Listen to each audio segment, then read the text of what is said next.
Lorena ouvrit sa porte d'entrée et vit un homme mouillé sous la pluie, alors elle l'invita à l'intérieur et lui offrit du thé. Ils ont parlé de leur vie, et l'homme est parti quand la pluie s'est arrêtée. Mais le lendemain, elle a vu sa femme dans sa cour pour une raison surprenante. Un coup à la porte interrompit la profonde concentration de Lorena.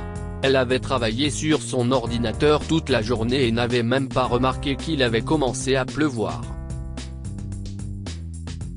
Soudain, elle entendit le bruit sourd des gouttes de pluie sur sa fenêtre et quelqu'un frappait à sa porte d'entrée. Elle se leva de la table de la cuisine où son ordinateur portable était installé.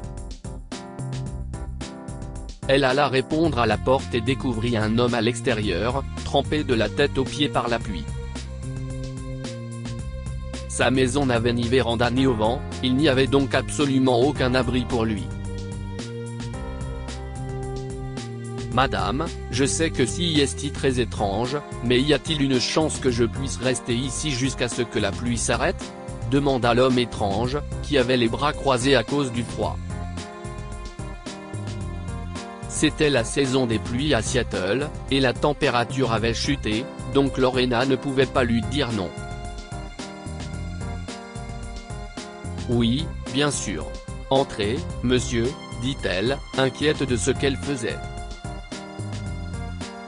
Elle ne permettrait pas à ses enfants de faire entrer des inconnus chez elle, mais cet homme ne semblait pas du tout menaçant et elle se sentait très mal à propos de sa situation. « Merci beaucoup. Je pensais pouvoir marcher jusqu'à Home Depot, mais la pluie m'a pris par surprise, » expliqua l'homme. Ses mains étant toujours enroulées autour de lui, il dit « Je suis Gregory Smith. » Lorena hocha la tête avec un petit sourire et lui offrit sa main. « Lorena Higgins. Habitez-vous à proximité ? À quelques rues de là. J'espérais prendre un raccourci sur cette route, mais il s'est mis à pleuvoir terriblement.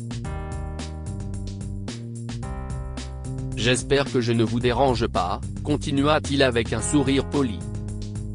« Non, non. J'avais besoin d'une pause de travail toute la journée. Vous semblez avoir froid. S'il vous plaît, venez vous asseoir ici. » Elle fit un geste vers la table de la cuisine et débarrassa ses affaires.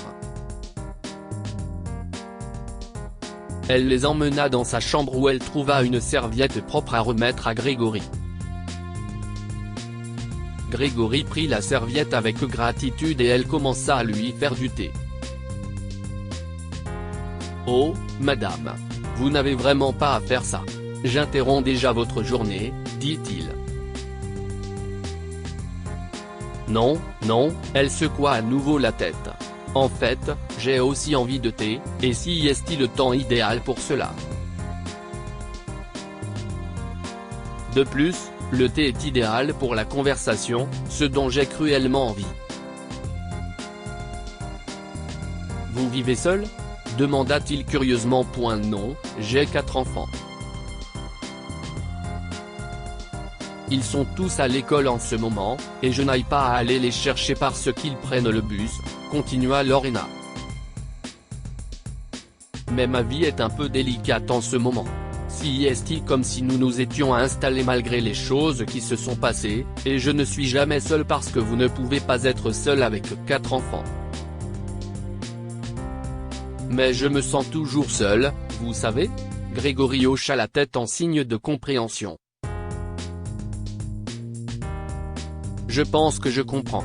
Je me sentais souvent comme ça quand j'étais à l'université. Si est comme si on est entouré de gens, mais on a toujours l'impression qu'il n'y a personne. » Elle sourit, apportant les tasses sur la table et s'asseyant à côté de lui.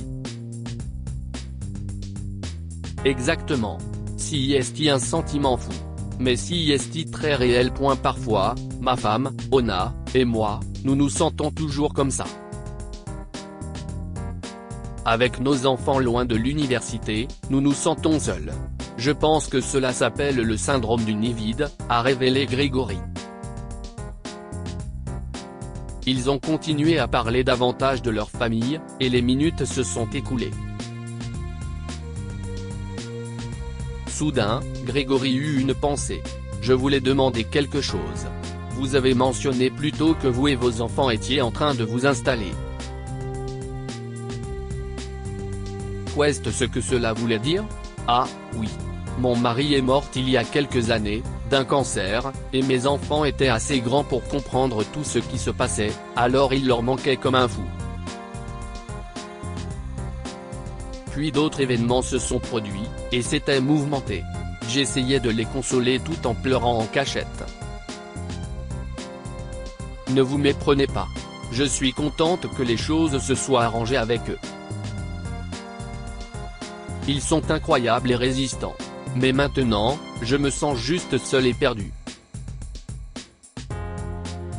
Je n'ai même pas le temps ou l'envie de faire des choses dans la maison. Je voulais peindre certaines pièces ou réparer mon jardin. N'importe quoi, répondit Lorena. Elle se sentait un peu mieux depuis qu'elle s'était confiée en parlant de ses soucis. Il y avait juste quelque chose chez Grégory qui la poussait à lui faire confiance, et c'était comme s'il écoutait vraiment tout ce qu'elle disait. Elle voulait continuer à parler, mais ils remarquèrent tous les deux que la pluie s'était arrêtée et que le thé dans leur tasse était fini depuis longtemps. Grégory voulait continuer à parler, mais il regarda sa montre et se leva. Jésus, ma femme, m'attend, et je dois aller à Home Depot. Merci beaucoup, Lorena. Ce thé était super, mais la conversation était encore meilleure. J'espère que je ne vous ai pas ennuyé avec mes problèmes, rit Lorena, embarrassée par tout ce qu'elle lui avait dit. Il secoua la tête. Pas du tout.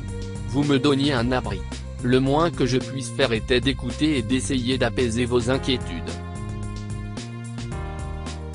Merci encore, a-t-il dit en faisant un signe d'au revoir. Lorena attendit que Grégory soit hors de vue pour retourner au travail.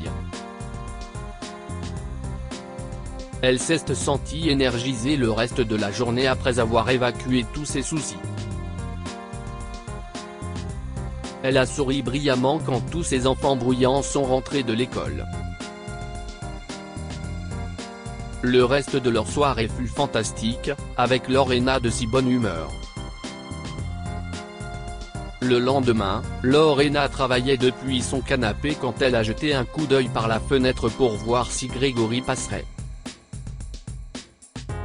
Elle espérait l'inviter pour une autre tasse de thé et une conversation, mais il semblait qu'il n'allait pas passer, alors elle se concentra intensément sur le travail.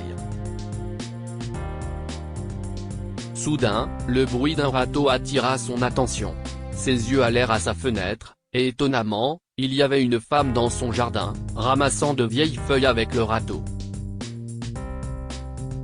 Lorena ferma rapidement son ordinateur portable et se dirigea vers sa porte. Excusez-moi, madame. Qu'est-ce que vous faites? Demanda-t-elle en pleine confusion.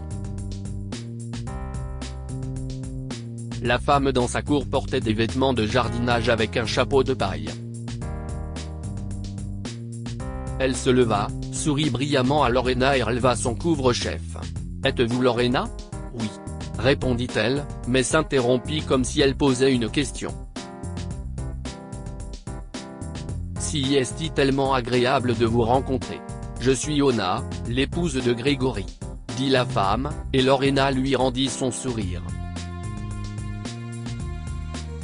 Oh, si est également un plaisir de vous rencontrer. Mais je suis toujours confuse. Que faites-vous dans ma cour? Interrogea-t-elle. Nous jardinons pour vous. Vous voyez, a répondu Ona en pointant fièrement vers la route où une vieille camionnette s'est arrêtée. Grégory sortit et fit signe à Lorena. Jardinage? Ouais. Grégory m'a tout dit sur vous hier, et sur vos occupations. nous avons décidé de faire quelque chose de spécial pour vous. Tout le monde mérite un beau jardin, n'est-ce pas? On a gazouillé et le couple s'est mis au travail. Lorena n'arrivait pas à y croire, et son cœur se remplissait de joie. Ils ont apporté des fleurs et des arbustes à planter dans son jardin. Elle voulait les aider, mais ils ont tous les deux insisté pour qu'elle retourne à son travail, car c'était leur cadeau pour la gentillesse dont elle a fait preuve la veille. Après quelques heures, le jardin était magnifique. Tout était prêt au moment où ses enfants sont rentrés à la maison. Lorena a invité Grégory et Ona à dîner avec sa famille, ceux qui l'ont accepté.